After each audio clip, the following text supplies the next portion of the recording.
If you clicked on this video, chances are A. You are super bored and you have nothing better to do with your life than ditch your favorite text editor for Vim, or B. You're my friend Pablo, who I told I would make this video for so he would stop bothering me about ditching him Vim. Fuck you, Pablo. In any case, welcome to the ultimate guide to learning Vim and becoming an intermediate pro the way I did, or something like that in case I changed the title. And just in case you're confused about everything I just said, Vim is an open source text editor that usually runs on a terminal, but you can also run it on a GUI. Now, Vim has these things called Vim motions, which basically means that in order for you to edit anything, you need to use commands. So no, the mouse won't do here. Me personally, I was a skeptic at first. But now look at me, I can no longer use a regular text editor, and I feel stupid using Google Docs, please help me. Anyway, in this video I won't go into boring details like what a buffer is, Vim grammar, or any of those boring topics that my friend Pablo spent 2 weeks reading. No. Instead, I'll show you some of the commands I use the most so you can also learn Vim right now. Now this has nothing to do with the video, but I actually was working on a video on emulators before, so if you still wanna see that, let me know. You know, with all the commands that you gotta press to work in Vim, it kinda feels like a game that hates you. But speaking of games that don't hate you, let me tell you about this one I've been using. Look, you can click off if you want, but then you'll miss out on 2 epics and 2 legendary champions for free. Now I know what you're thinking, a mobile game? Seriously? But hear me out. This one has some good graphics, way more strategy than you'd expect, and right now they're running this Alice's Adventure event with 5 new legendary champions inspired by Alice in Wonderland. Starting from January 8th, you can get your hands on the likes of Alice the Wanderer, Cheshire the Cat, Mad Hatter, Knave of Hearts, and the fearsome Queen of Hearts. You can get the legendary champion Alice the Wanderer for free, along with a bunch of other rewards by simply opening Raid on 14 different days, including Alice the Wanderer on day 7 and a 2-star perfect soul for her on day 14. But don't wait too long because the deal's gone after March 26th. Now let me break it down for you. Raid is a massive role-playing game with endless amount of content. They keep adding stuff so you'll never run out of things to do. This is perfect for when you're stuck on a public transport, waiting for your code to compile, or let's be honest, avoiding any actual work like I do. Now here's where it gets interesting. Alice's Adventure is live and you can fight the Queen of Hearts in a new event dungeon. Plus, if you use the promo code Monkey King, you can get a free legendary champion, Sun Wukong. Wrong one. Yeah, this one. That's 2 free legendaries just for showing up. I wish I had that when I started. Also, when you download the game via my link or my QR code, you'll get insane bonuses. You will immediately get a huge starter pack with an epic champion Drake, and you'll get another starter pack after reaching level 15 that includes an epic champion TALLIA. Oh, and if you're into clans, come suffer, thrive with me in my raid clan. Just search for this name after you download the game. So what are you waiting for? Click the link in the description or scan the QR code on the screen, and claim those free champions while you can. Now let's get back to the video. To open Vim, you just have to make sure that you have it installed and run this command. In my case, I run NeoVim, so I started with this command. It is important to notice that my NeoVim installation will look a bit different from a straight out-of-the-box NeoVim. But it's mostly aesthetics, everything else will be the same. Another thing to point out is that I use the US layout, so if I say something like press colon, for me that would be press shift followed by this key. Similarly, if I show you this, and then I show you this, that would be the equivalent of saying press V followed by a $sign. Okay, first thing to know. To close Vim, colon, Q, enter. Thanks for watching. Okay, for real this time. Vim has a bunch of different modes, but I only use 4 modes in my day-to-day life. Normal mode, which is used to navigate in the file, insert mode, which is used to modify text, visual mode, which is used to select text, and command mode, which is used to, guess what, write commands. Normal mode is the default mode, and the first one I will cover, so unless I say something like you have to be in a specific mode, you can assume that we'll be using normal mode.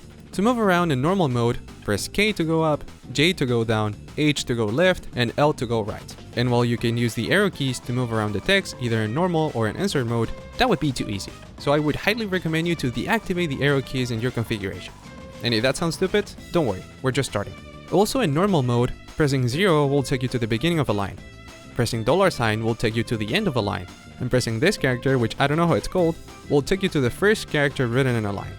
Percentage allows you to match brackets or parentheses, so if you're also someone who would have a fucking 280 line switch case statement like I do, you'll find this pretty useful. Now you can just jump back and forth the brackets. Ain't that cool?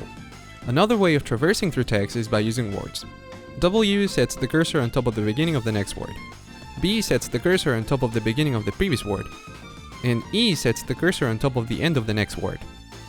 But what if I want to set the cursor at the end of the previous word? Well, go fuck yourself, I have no idea.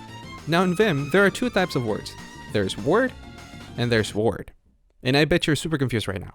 Small words stop at punctuation. That means that symbols such as commas and exclamation marks are treated as separate words. Big words, on the other hand, only stop at white spaces. So this right here would be counted as just 2 huge words. To iterate over small words, you use the keys I already mentioned. While to iterate over big words, you use the same keys, but capitalized.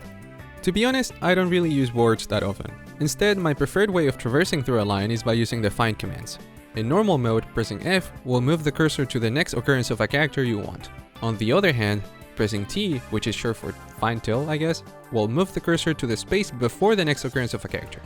But what if I want to set the cursor after the question mark? Well, then ask stupid questions, I don't know. These commands also act differently depending on whether you press uppercase or lowercase. Lowercase goes to the next match, while uppercase goes to the previous match. Simple and easy. If you want to search for an actual text, like when you press Ctrl F in any other normal fucking app, you can type /, which will put you in command mode, and you can just type whatever pattern you want to match. Then you can press enter and start searching.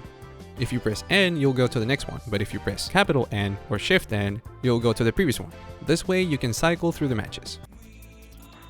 Now you may notice that all these things are cool and everything, but it still feels slow. We need speed, we need to go faster, we need to, I don't know, be like fucking Lightning McQueen right here. So how do we go faster? Well, some Vim commands can be constructed using this logic. Count plus noun. Nouns are things such as up, down, word, and shit like that. And count is just a number. So instead of pressing K 10 times to go up like a dumb escape man, you can just type 10K and you'll go up 10 lines. And that's the cool thing about Vim. You can just modify instructions so you become faster. Now in order for you to make this actually efficient, you need to have relative line numbers like I do here. Now I'm not gonna explain to you how to enable them because you can Google that yourself. But otherwise, there's kinda no point in using Vim. So now you might be wondering, how do I scroll multiple lines? Do I need to touch my mouse again? No, you're not allowed to touch your mouse. Instead, press Ctrl D to move down or Ctrl U to move up. And that was probably the longest section to explain, so if you got this, everything else is just a walk in the park. Kind of. Okay, so you can move around, but how the fuck do you change the content of a file? Well, it's actually pretty simple. Press I to enter insert mode at the start of your cursor. Type normally, and then press escape to exit back to normal mode. And this is how you usually edit stuff in Vim. If you don't want to start writing at the beginning of your cursor, you can press A, which stands for append. And the one I use the most is probably O, which will create a new line under your cursor and put you in insert mode there. And of course, those commands also have their capitalized variants. Capital I will allow you to insert text at the beginning of the line, capital A will insert text at the end, and capital O will create a new line on top of the cursor and allow you to insert text there. To undo or redo something, you have to be in normal mode and press U to undo or Ctrl R to redo. What the hell is visual mode? Well, visual mode allows you to select any text you want. Press V to enter visual mode, then you can move around using all the keys you learned before, such as H, L, word, $, and shit like that, so you can highlight text. To exit this mode, just press escape and you'll be back to normal mode. Pressing capital V instead of V will enter visual line mode, which is the same thing except you select lines instead of individual characters. Again, you can combine this by doing capital V 15K and you will select 15 lines going up. You can also combine previous commands like this. V2A to select from your cursor all the way to the end of the second next word, or VF dot, which will select all the way until the next dot. In visual mode, after highlighting text, press Y, which apparently means yank, to copy text. Then press B to paste it at the end of your cursor. If instead you just want to copy the whole line, just double tap Y. Deleting works the same way.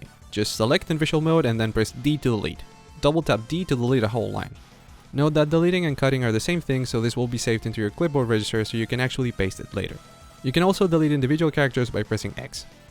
By default, Vim's clipboard and your operating system's clipboard are not the same, so you'll have to configure that if you want to copy stuff outside of NeoVim. Now, one of my favorite things to do is actually to press capital D instead of D, which will delete all the elements to the right of my cursor. Now that we've covered the basics, I'll tell you some of my favorite commands and some more cool things you can do with the little time I have left. Let's say I have a function definition and I want to change all the parameters inside. If you're thinking that I should go into visual mode and delete everything word by word, you'd be wrong.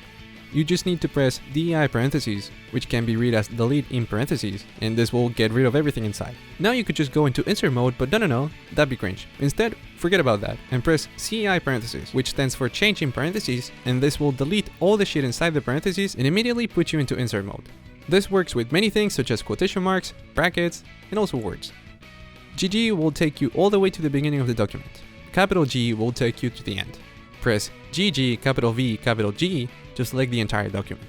Ctrl A increments the next number in the buffer, while Ctrl X decrements it. This is kinda useful, sometimes.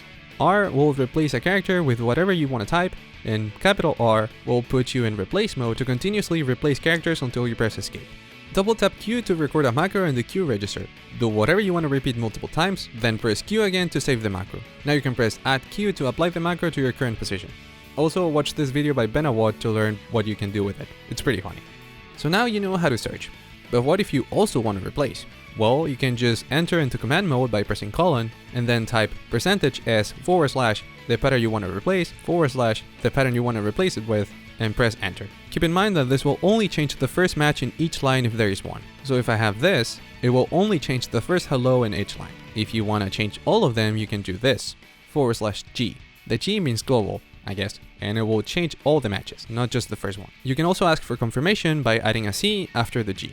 And if you want to scope it down, you can just enter visual mode and do the command there. Search and replace also allows you to use regex, which would be pretty useful if I actually understood how to use it instead of getting my answers from Stack Overflow every single time I have to do it. Now to finish this video, I'll use the example that motivated me to make it. I was helping my friend Pablo, fuck you again Pablo, during an embedded system session when he asked me, how would you rewrite this into a switch case? So I was like, fuck it, I'll try it. And here's how I would do it. First, I would use search and replace to get rid of the else's. Then I would go up, initialize a macro, change the if for case, remove two big words, press Shift C to remove all the way to the end, add the colon, add the break, and finally stop the macro. Now I can repeat the macro 3 times, go up, write the switch part. Now I'm gonna select 11 lines going down, delete the cases, paste them up, fix indentation, remove the extra space, and save. Now it's done. And those, my friends, are most of the Vim commands and motions I use in my daily life. The main question somebody would ask before learning Vim is, does it make you more productive? And I think that's the wrong question to ask. The main question should be, do you look more productive? Thank you for watching.